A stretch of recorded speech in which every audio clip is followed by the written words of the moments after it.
ఈరోజు పిన్నెల్లి రామకృష్ణారెడ్డి మీద తన మీద ఏకంగా 307 అంటే అటెంప్ట్ టు మర్డర్ లాంటి కేసులు పెట్టి ఏ రకంగా అన్యాయంగా తనను జైల్లో నిర్బంధించడం జరుగుతూ ఉందో కూడా చూస్తూ ఉన్నాం.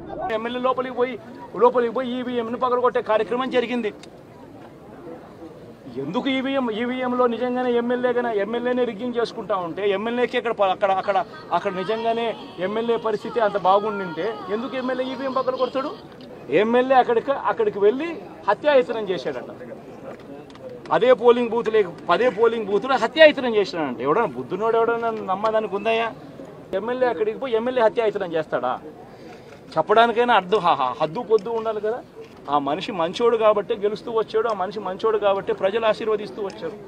అటువంటి వ్యక్తిని తీసుకొని వచ్చి తప్పుడు కేసులలో ఈ మాదిరిగా బిగించడం ఎంత మటుకు ధర్మం?